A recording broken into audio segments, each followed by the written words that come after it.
All right, welcome to episode 3 of Timm Talk, the podcast about the DC animated universe co-created by Bruce Timm. I'm Chris Lord. I'm Cameron Dexter. And we have a full day today. We're talking 3 episodes. We're going to try and cram it all in. Yeah, so we have Pretty Poison, The Underdwellers, and P.O.V. Mm-hmm. Some interesting ones here. So Pretty Poison, the first episode with Poison Ivy. Yeah, it's also Paul Dini's writing debut, which I didn't realize. Yeah, until I did my research. No, you did much better research than I did. I did do some research on the history of Poison Ivy. Okay. Which is not very interesting. Like, because there's really not that much there. I thought, oh, she's a huge villain. She's been in tons of stuff. There's going to be a lot of history. There's really not. Mm-hmm. Basically, she originally premiered in 1960 in Batman number 181, Beware of Poison Ivy. Great names back then. Modeled after Betty Page, and she started out kind of the way she's always been. So a botanist, a toxicologist, and she was poisoned by a professor. And then post-crisis in April of 85, her background changed a little bit, and then it became that she was experimented on by Dr. Jason Woodrow, which is the more common origin now. So that was the one that was used in Batman and Robin. And we actually don't know what her origin is in Right, they don't go into series. it at all. She just, in this episode at least, it doesn't show she has control over plants. No, they don't. They give her a motivation for why she's pissed at Harvey, but they don't actually explain her origin. Right. And I don't remember if they ever do. I guess we'll find out soon. I guess, I don't know. Yeah, at some point. So, I mean, yeah, she's kind of basically just famous for trying to protect the environment at any means necessary. I'd say second to that, she's famous for having a relationship with Harley. Yeah. Which, normally a friendship, but I think that might have been changed recently to also a romantic relationship. I'm not 100% certain. Well, in this series, it's very much a, like, Thelma and Louise kind of relationship. They're just kind of partners in crime. And since we're doing the Poison Ivy talk before the episode, what I found really interesting about this is she is kind of the only female character in this series that doesn't have a male, or a female villain that doesn't have a male counterpart. Like, if you go Catwoman, she has Batman, or like a romantic counterpart. Okay, Catwoman has Batman. Talia has her father and Batman. And then Harley obviously has the Joker. Yeah. But Poison Ivy just is kind of the embodiment of like female sexuality in this show. Like everything about her is kind of relating to just like the power of women. Yeah, she's a seductress. Yeah. So it's not the best example. But yeah. Well, I mean the sexual power of women. Yeah, exactly. But I mean, so in this episode, her whole plot is that she is pissed at Harvey for killing some plants. Yeah. And so she's going to get back at him. And so it's one of the few episodes where we actually spend some time with Harvey before he comes Two-Face. Mm-hmm. And it's also one that has a surprise reveal that she's the bad guy, but it's right. Do we want to go into the quick summary of everything? Yeah. So it starts off with the flashback. It's the building of the prison. Yeah, which prison is it? It's not. Is it Black-Wagon? No. Do they even say? I don't have it written down. It says so. it. I don't remember. We're bad at this. Okay. It's the 5 years in the past. They're building this prison on a spot where it's like the last of these flowers is blooming. Yeah, it's just a dirt lot basically. Yeah. But there's a couple of rose bushes, and we just see hands digging him out of a hole and kind of trying to take them away. Yeah. So the character picks up the flower. Jump 5 years. You see Batman chasing down a villain that had just escaped that same prison, and then you're having these very kind of cheeky jump cuts. Oh yeah, between him chasing down the villain and Harvey and Pamela Isley, his date, waiting for Bruce to come to dinner. I did think it was interesting. This episode answered a question I had not ever thought of before. What does Poison Ivy eat? Because she wouldn't eat plants, right? She wouldn't eat a salad. Mm-hmm. She eats escargot.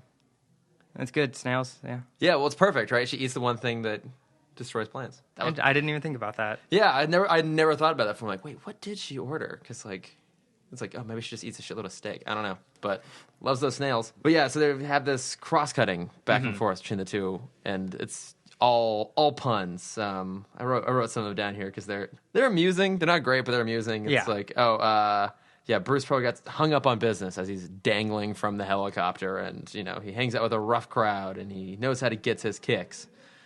As he kicks the escapee. It's very literal. Yeah, so then he catches the guy who's trying to escape in a helicopter from the prison. directly above the restaurant. I didn't realize that till my second time through, that he's like directly above the restaurant he's supposed to be at. Of course.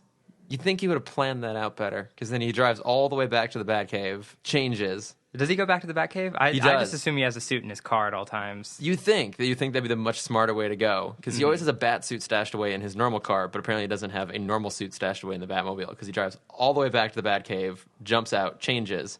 Yeah, okay, I guess that's true. Yeah, and then he hops in the car and heads to... Because he hops in the other car, yeah. He hops in a Cord, which I got excited about that, because Cords are like some of the most beautiful cars ever. And I thought this was interesting, because again, we've talked about the sort of timelessness of this world. So he's getting in a car that was super expensive, very popular back in the 30s. Mm-hmm.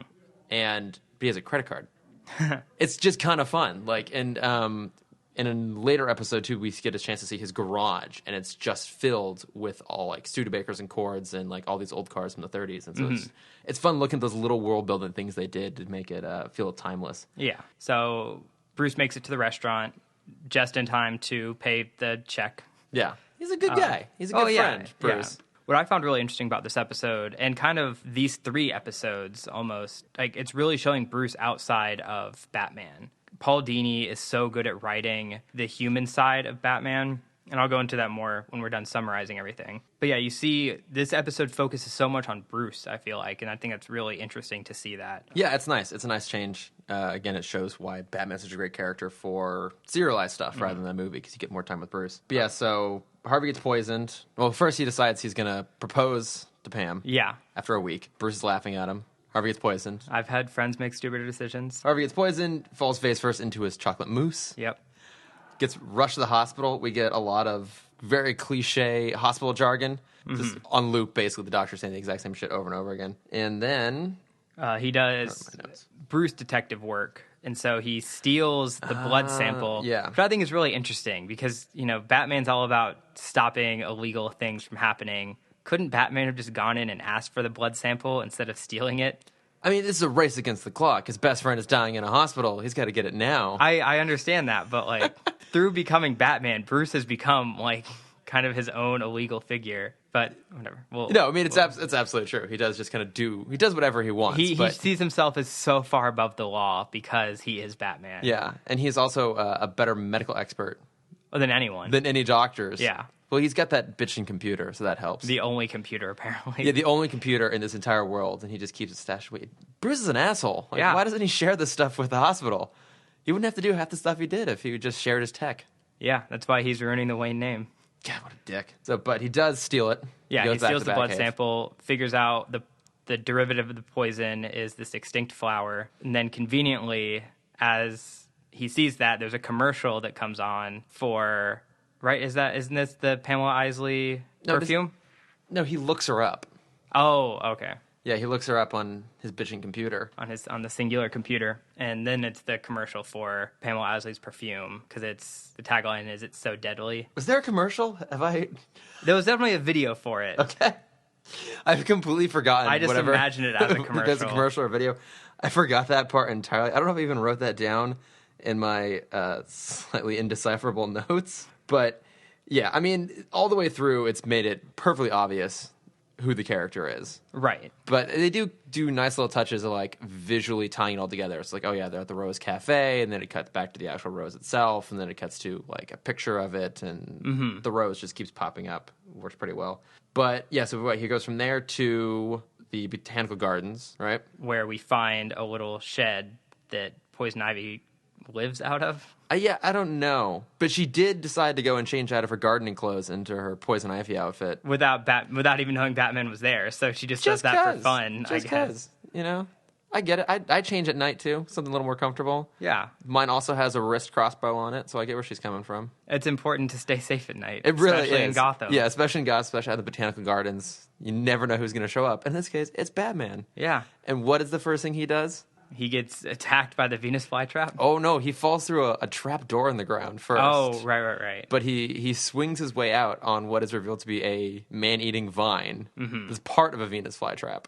So John Mulaney makes this joke about how... Is it John Mulaney or Chris Hardwick that makes the sand trap joke? I don't know. They're not sand trap, quicksand. Quicksand Oh, it's John Mulaney. Okay, yeah. John Mulaney makes the joke that as a kid, quicksand is like one of the top 3 things to fear. Oh, right? And I feel like Venus flytraps are right behind that. Like, it totally is. In every cartoon, there's always a man-eating Venus flytrap that's just 30 times bigger than a normal-sized Venus flytrap. I know. I know what you mean. As a kid, I remember seeing the live-action Jungle Book movie, the first one, like way back in the 90s, and some guy got eaten in quicksand, and I was like terrified of quicksand after that. Yeah. And then you see a little Venus flytrap, it was like, you kind of want to just like...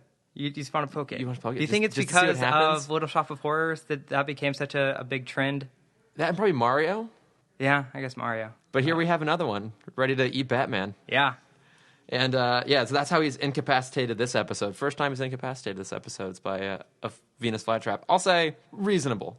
Yeah. That would actually put him in a bit of a bind. What I don't understand is some of these moments with Batman is he doesn't, like, he has this tool to escape, but he doesn't use it until the last second. And I understand it's a very common trope in every adventure story. Mm-hmm. I like to think that in this world, his justification is he's a bit of a drama queen. Oh, absolutely he is. Yeah, I mean, just look at what he does. Clearly, he's got a bit of a flair for dramatic. Alfred even calls him out on that in the next one. Yeah, one of these episodes. Mm-hmm. Yeah, that's right. It was Underdwellers. Always, calling him out for his dramatic flair. So yeah, he's trapped, but thankfully he has a knife up his wrist. Just kind of flips out. Done. That was super easy. Cuts the vines. Poison Ivy freaks out because he harmed her plant. Oh no! And then what causes the fire? Because everything just erupts in fire immediately after that. Hang on. She shoots her crossbow at the electric box. I think believe. that's it. Let me see here. I have exposition, murder of plant, poison. Oh, he gets poisoned by. She kisses him. Oh, right. So, he figures out that she poisoned Harvey. So he stabs the plant. Ivy shoots her own plant. He grapples away, knocks over a lamp, which causes a fire. Okay, there we go. And then he ends up back in the trap, and we think he's going to die, but he's holding the rose. And so Ivy gives him the antidote so he can get out. And so he gives her the flower. Yeah, and he saves them both with a wheelbarrow. Yeah. Yep. All tied up. We did it. You did it, Paul Dini. Yeah. Yeah, I mean, we're kind of going through it quickly, but it's a fine episode. It's a very fun episode. I really enjoyed this. The intro of Poison Ivy is wonderful, and kind of you see more of the detective side of Batman, which is great. And you see that he doesn't rely on just Batman's detective skills. No, he relies on pocket knives and gadgets. But he relies, it's an equal balance of detective work between Bruce and Batman, and we see that in a lot of the episodes that we're going to talk about, we see that very often. It's a nice balance between being a kid's episode and a little bit more adult. It has a little more kind of adult jokes thrown in there. And it's not quite as kid-focused as our next episode in particular. Mm-hmm. Well, I wanted to jump on a quick note about Paul Dini's writing. Because I did some research into him, and he has a very, very interesting quote about how I talked about it in the first episode already, but how he's so inspired by Stan Lee and the Marvel movement of the 60s. Basically, he wants to write, he has such a huge emphasis on Bruce outside of the mask. And I've brought that up a couple times already, but it's so important to understand that Paul Dini and Bruce Timm and this whole universe don't want, they want them to be separate characters, but they are actually making Bruce like a fully fleshed out person. Yeah. And I feel like that's something that hasn't ever been fully shown in any other adaptation of Batman. He's just kind of like this half person who's just sitting there waiting to put the cowl back on. One of my favorite of the movies is actually Batman Returns, because it opens with him doing exactly that. He's literally just sitting in his mansion by himself with nothing to do until the bat signal goes up. And I love that, because that shows that, there are versions of him, and that one in particular, that's all he cares about is just doing the Batman thing. And it's so perfect. Yeah, in this one, it does give him more of a life. He actually has like a little bit of a social life, too. He does go out and see his friends. He does care about his friends. Yeah, Paul Dini he's so great at expanding the world, like the outside world of Gotham, beyond just Batman and the Rogues Gallery. There's more to the city than just crime, and it's really interesting to see that side of Gotham, even though it ends up just being more crime. It's all crime everywhere. Yeah. Yeah, it's crime and swanky parties. Yeah. But yeah, so I mean, burn through that pretty fast, but it's pretty fun. It's a better version of Poison Ivy than in Batman and Robin. I'll give it that. Yeah, should we move on to the Underdwellers? I know you were actually very excited about this episode. Watching it, I was very excited. And then when I sat down to take notes on it, I lost a lot of that excitement. Oh, yeah. Yeah, it's basically just a series of PSAs showing you the dangers of trains, guns, and the streets. And more trains. And more trains. So many trains. Like, I did a little bit of just looking up trivia and stuff on it. And the director in this episode, who I forgot to write down, that was his, like, first episode. Mm-hmm. And he and Bruce Timm have basically both come forward and said, like, yeah, we probably just shouldn't have done this one. Like, well, I looked up a couple of the, like, episode lists, and this is very often put in the top 5 worst episodes. Oh, yeah. There's so many episodes. If you were trying to give someone a condensed list, like, here are the ones worth watching, this would show up on no one's. Absolutely no one's list. This is like the Moonraker of Batman animated series episodes. You can just skip it. I had a lot of fun ridiculous. with this episode. It's one of those where you just turn your brain off and you just sit there as a mashed potato and you just enjoy what's in front of you. You enjoy the thousands of tamed crocodiles that... So many crocodiles! ...know only to not eat their master. The children that are... Let's just go into the episode. Yeah, because so we start with PSA number 1, which is 2 kids playing chicken on a train. And, of course, one of them's freaking out. The other one's just a total asshole. As all kids are. As all kids are. The 2 categories you can put every child in. There's the asshole on the train. And Batman swoops in, saves him. And did you write down his line? Did you write down his fantastic line he gives to the kids? I didn't, unfortunately. If you play chicken long enough, you fry. Okay. Yep. Great words of wisdom. I noticed in a couple of... We'll get into them when we get to the points, but I noticed the dialogue for Batman has steadily gotten worse. Oh, yeah. There's lots of corny lines in the collection of episodes we watched recently. Lots of corny lines, lots of bat thumbs, too. Lots of thumbs up.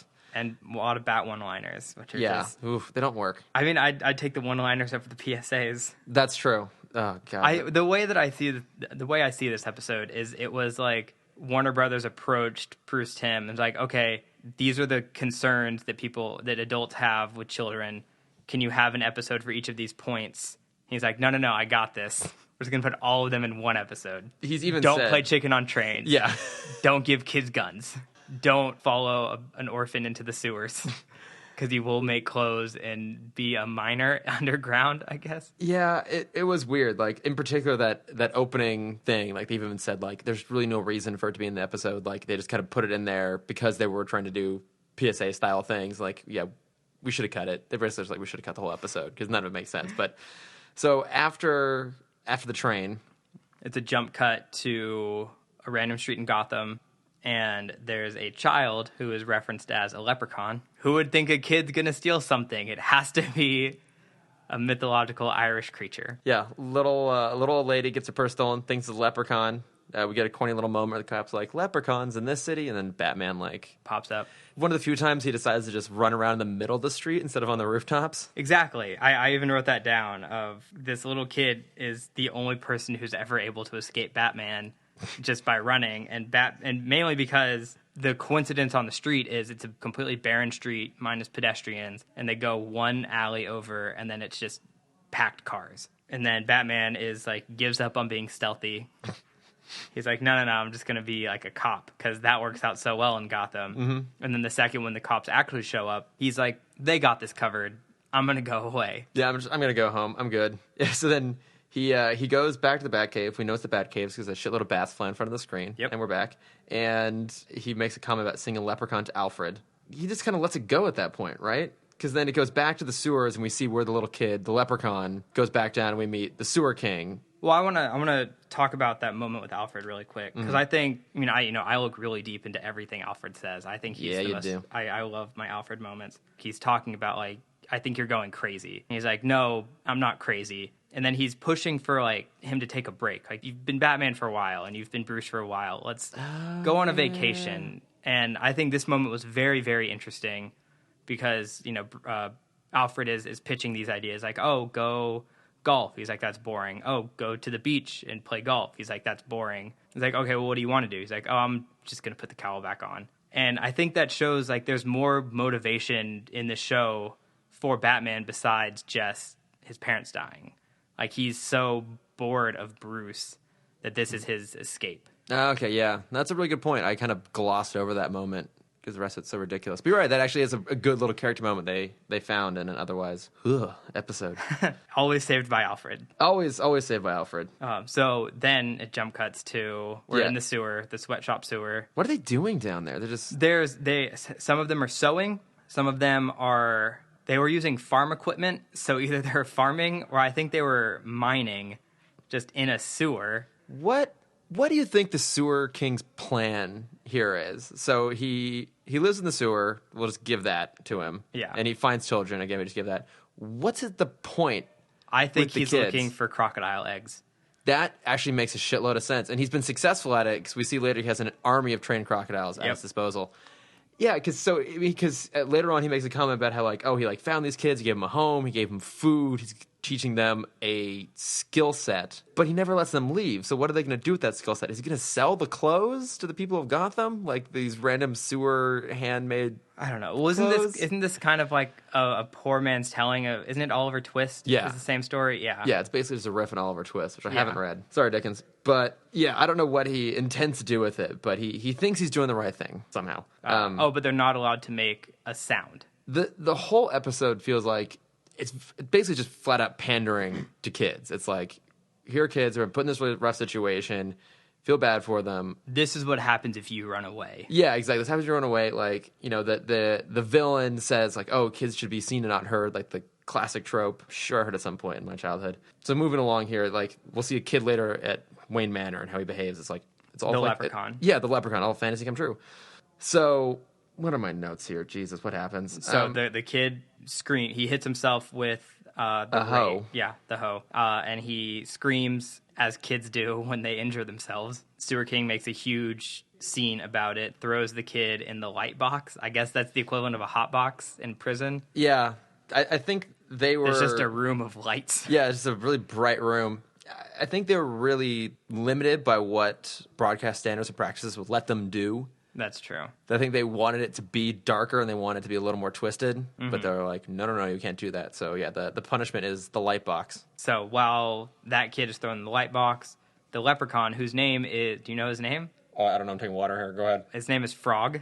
Mm-hmm. He escapes that's right, it's Frog, yeah. Yeah, so he escapes out the back, and we have our second scary train moment. Don't run on train tracks, kids. Oh, yeah, because Batman's gone back in search of the leprechaun, and he has magic secret door detecting goggles, and then he blows up another door, and yeah, he comes across the kid, once again saves him from a train. Mm-hmm. It's goddamn trains. There's a lot of trains in this episode. Yeah. Trains and gators. Yeah, I mean, this is... That's what they should call it. That's the name of this episode, is Trains and Gators. Yeah. Oh, so he saves the kid. One thing I did think was cool is he goes back to the Batmobile, and it has... camouflage. It's disguised like a dumpster. Yeah, I wrote that down too. Yeah, well, I mean, it's kind of like the shields from the 89 and 92 movies, the Tim Burton movies. That Batmobile always had shields, which, like, as a kid, that was like my favorite frickin' thing, that it had shields on it. I don't know why, I just thought that was so frickin' cool. But in this version, it's actually much more practical because, like, the Batmobile, already a conspicuous car, covering it in more armored plating doesn't make it any less conspicuous. It just makes it slightly less likely to get sabotaged. Into, yeah. Which even then, this movie show doesn't work. But if you disguise like a garbage can, no one's going to give a shit. It's genius. I want that on my car. Except there's that giant homeless population that might go dumpster diving. Oh, that's true. Someone's going to take a shit in the roof of my car thinking it's a garbage can. What is that? That's Chicago Sunset. What is that called? What? Chicago Moonroof. That's what it... I'm getting off topic. It's when you open up the moonroof in someone's car and you take a shit through it. Oh, I haven't done it, so I don't know what it's called. You make it sound like I have done it. It's from your dark days, I guess. So Bruce just kidnaps this kid. Yep. Does he knock him out in the car? I don't remember. He hypnotizes him to fall is, asleep. Yeah, as he goes to the Batcave. But he still wakes up in the Batcave, and then he sees the rest of the mansion. Yeah, he just pawns him off to Alfred. It's like, here, Alfred, deal with this. Who apparently doesn't know how to handle children. Despite raising both Bruce and Dick. But, I mean, he's like at a 50% on sane children, I guess. Well, actually, he should know how to deal with this, because it's a crazy little child. He only knows how to deal with crazy kids. Yeah, I guess that's very true. Yeah. So then we have a great little montage of Alfred trying to teach manners to Frog, the leprechaun orphan. And so he's like trying to make him take a shower, and he's like afraid of water, I guess. He lives in a sewer. Why is he? I don't know. He teaches him he's trying to teach him how to eat properly, and the kid just keeps stealing the silverware.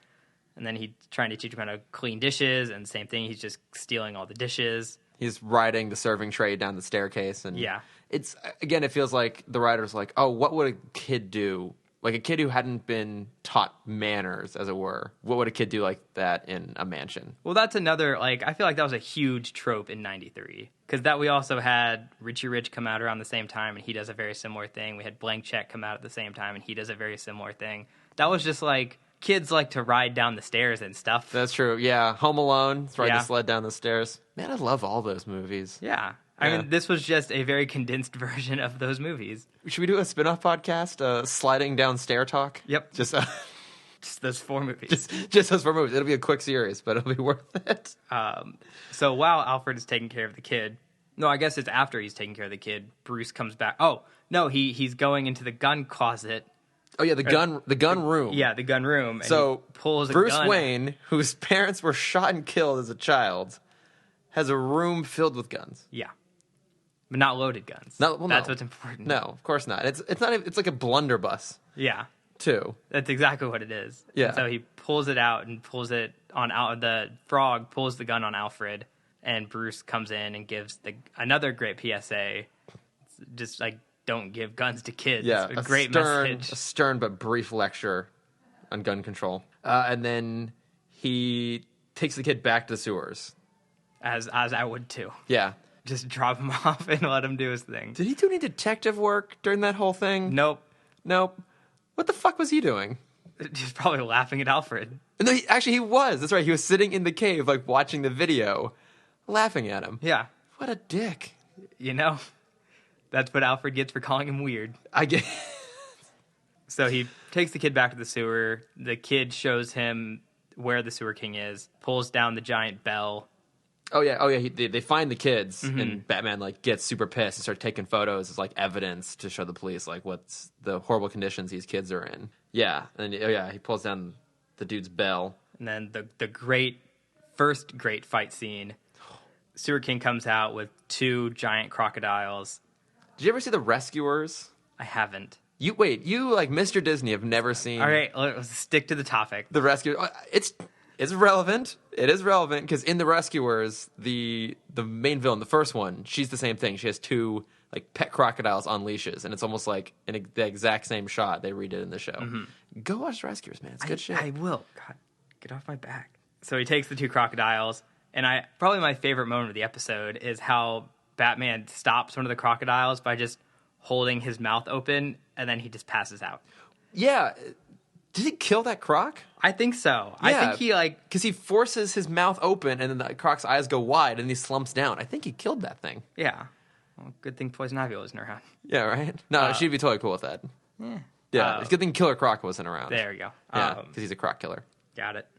Nailed it. Thanks for listening, everybody. Yeah. But there's an endless supply. So he has 2, and he just like smacks one with a bell. Yeah. And then he hog ties one. As you do. Yeah, which that actually is like really a solid move. It's good to know that he trained in Florida during his like intense years of training. Even Batman will go to Florida. Yeah. And he has to. He has to go to the worst conditions in order to be the best he can. He's been all over the world, but the hardest month he ever spent was in Florida. Hog tying gators. And so he hog ties one. Sewer King has 2 more that come running up. He kills one. The other one, I guess, just goes away. Yeah. He's good. Sewer King runs off. At what point? Oh, no, he fights the gators. So he kills one. There's another 4th one. How many are there? That's my notes. Oh, Frog swings down and saves a kid from being thrown to the gators. We get a Batman thumb up moment because he loves those. And then Sewer King runs off. And then like, what happens? Batman kicks him and he falls to his death. Oh, no. Batman just falls down an open manhole. He just falls down a hole. Like, he's chasing after the Sewer King, and he just misses a hole in the floor. Yeah, as Batman does. Great detective work, buddy. Slides down a chute, and then is, like, hanging from a pipe. And he hangs there, I guess, just to hang there. Yeah, because, he doesn't want to save himself. He's got a flair for the dramatic. Yeah, exactly. He has a grapple, which he uses to get out later. But now I'm just gonna chill here. Yeah. He's gonna chill up this crock pit, and then Sewer King, I think, attacks him and falls into the water, and the crocs swim down to his death. Yeah. As we think. Oh my God, there were more crocs and rescuers down under too. So he swings. So Batman looks down, crocodiles seem to attack Sewer King. He's hanging there, and then like 5 seconds later, you just hear his voice laughing. Yeah. Sewer King's voice, and he just gets out of the water. Yeah, he just walks away. None of my crocs would hurt me, and he just leaves. And so Batman grapples off. I guess he has to actually save the day. So Sewer King runs then out onto the train tracks. Batman blows the door off. Sewer King falls in front of the train. And Batman saves him and says, stay away from trains. Yeah. Stay away from trains, kids. Look straight at the camera. Thumbs up. Smile. So this episode felt very like a 1980s cartoon. It did. Very flat, very PSA. It's all, like everything felt like he was trying to sell something, like sell a point, not like in action figures, but like sell a point. Yeah, well, they're not selling any Sewer King action figures. Oh man, I wish. Although who knows, if that new line of awesome animated series toys goes long enough, maybe we'll get a Sewer King action figure at some point. Cameron, if they make a Sewer King action figure, I'll buy one for you. Thank you. Yeah. That's all I ask. I know. I mean, I don't think it was. I feel like this would be a better line for another villain, but I did really appreciate the last line Batman says. Oh yeah. As he pulls Sewer King off the train tracks, he's like, "I don't pass the sentence. That's for the court, but this time I wish I could do it," or something like that. You see that you see him get close to the line that he can never cross, and I think that's interesting. That kind of all villains, this is the one that pushes him to that point. Yeah. Well, I mean, I guess it does kind of make sense. I think the intent they have with this episode was to show that Batman is extra protective of kids, especially, which makes sense given his background. Mm-hmm. It's kind of a sloppy way to go about it, but it makes sense where they're coming from, and that this in particular would really set him off. Well, I think like from what I read about this episode, the storyline they were trying to get across, and I think it was a great idea, just executed very poorly, but it was the idea of like the sins of the adults corrupts the innocence of children.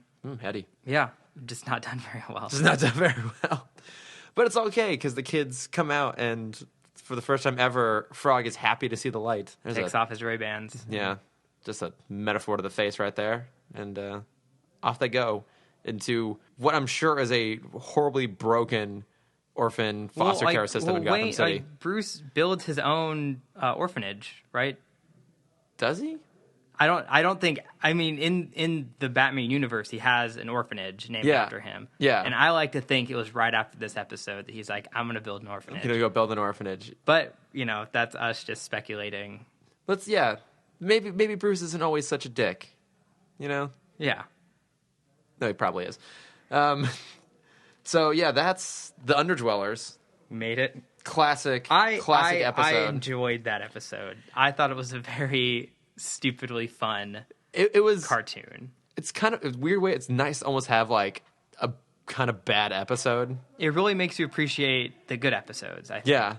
Like the show, I mean, as much as we praise it, I mean, again, we're still talking about every single episode. The bad always brings up the good. Yeah, it's got some duds. I mean, again, 12 years of content, not all of it's going to be great. Yeah. Except for Static Shock.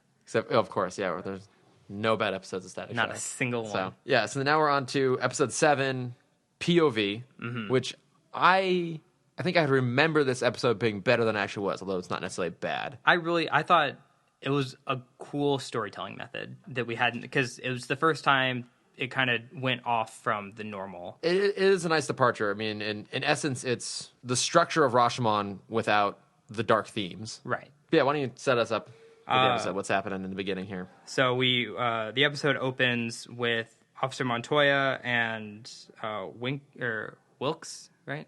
I have Officer no Wilkes. idea. He's the rookie. I don't even know what he's called. Yeah, I think his name is Wilkes. Okay. He doesn't have a first name. Let's just say it's Wilkes. Yeah. Montoya and Wilkes show up to this burning drug house, and they find Bullock just kind of in pain next to a getaway car. They go and try and help him. He says there's still people inside. They go inside. Place blows up. Screen fades black, and then it comes into an interrogation room, and it's the three of them, Bullock, Montoya, and Wilkes, being interrogated by Gordon and Lieutenant blah, blah, blah. And Internal Affairs, whatever. I don't know what his name is. Hackle. Hackle? Lieutenant Hackle. Jesus. And I really like the storytelling method here. Like I said, this is a really interesting episode because it's kind of the only one so far that is not Batman focused or Bruce focused. It's not about Batman or Bruce at all. I mean, and I think that was really cool. The main character of the episode is Montoya. Yeah, and it's great. And it's great. I mean, it's awesome to see her get some time because she's a great character. Yeah, so we have basically they're all recounting what happens. They're all showing their perspective on the whole thing. Bullock's claiming that the other two are running late. Bullock is just lying to the whole thing, which is very Bullock. I know.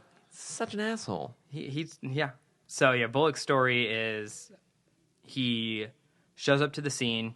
He's been on this stakeout. They're trying to catch a bunch of drug dealers, and they put in like $2 million to try and stop them. And basically, Lieutenant Hackle is very angry because he thinks that there's a dirty cop in the room, and Gordon is very against it. He's like, these are my men. I trust all of them. So Bullock is like, I was waiting outside the drug house, and I saw Batman come in. He walked in, and so I had to follow him.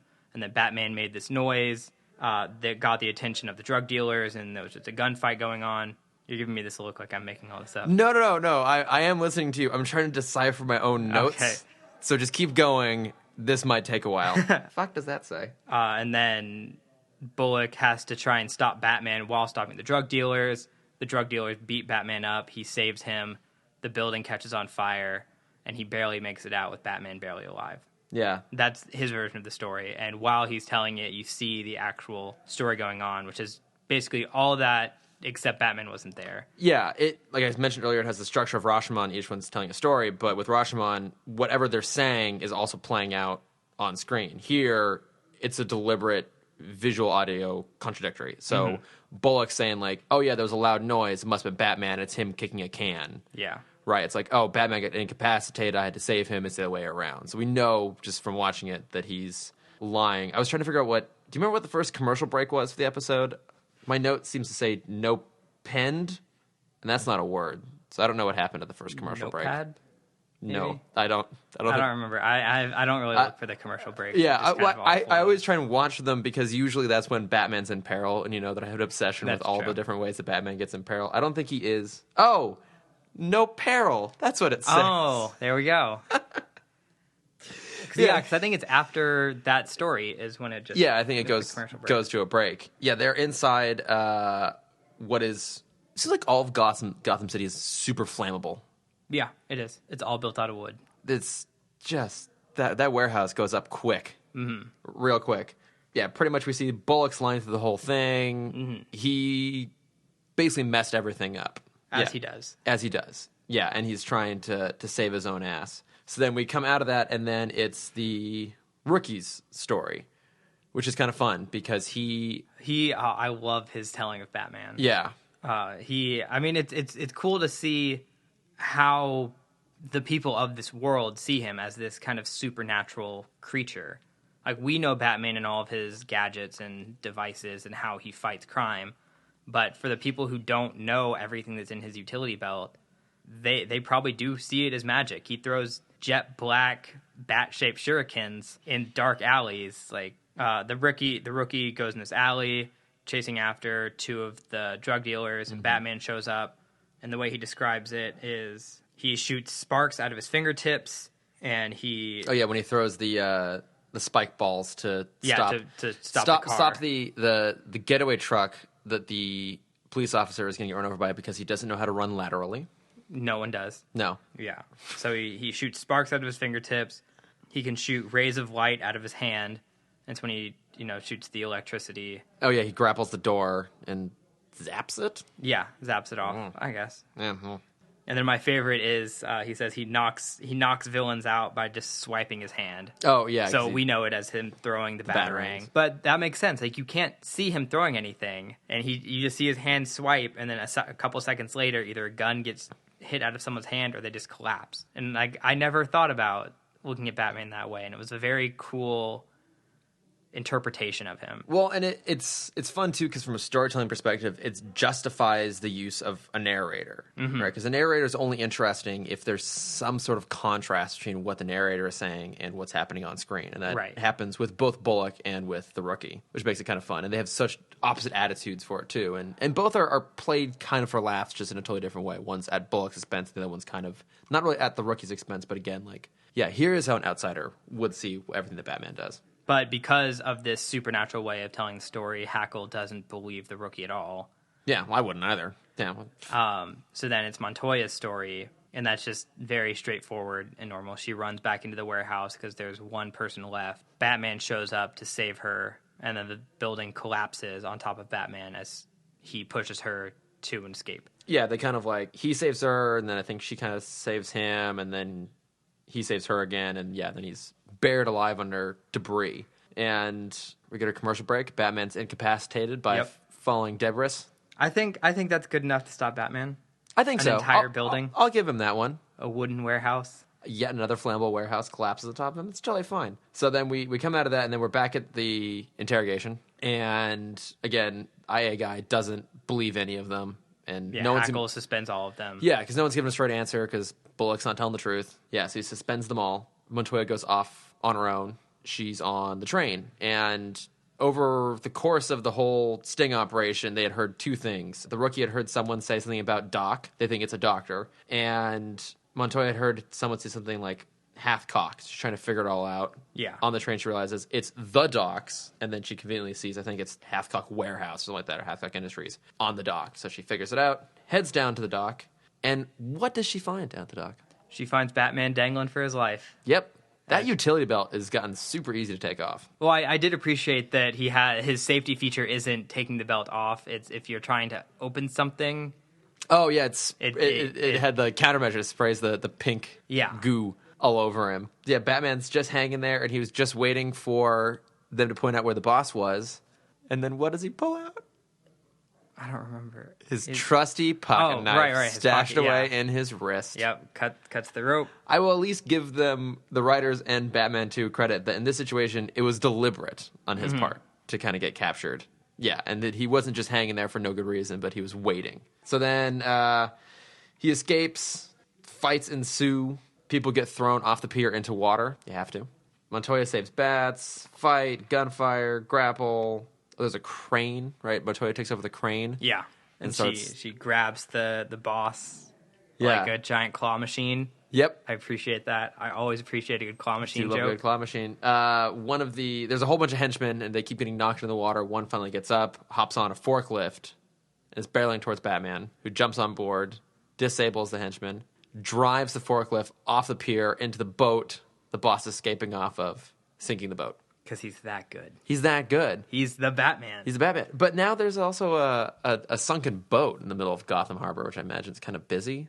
I'm sure they have measures for that. Yeah. I feel like Batman probably sinks a lot of boats. Do you think that Bruce is just like funneling in money to repair and like solve all the collateral damage that he causes through like we know he has a lot of shadow companies that he kind of shells money into without people knowing. So I'm sure he's doing it without. Or does Wayne Industries have a amazing construction branch that's just raking in ridiculous amounts of profit off of Batman's own destruction? That would make sense. Because people always talk about how Batman doesn't run out of money with all the gadgets he has to buy.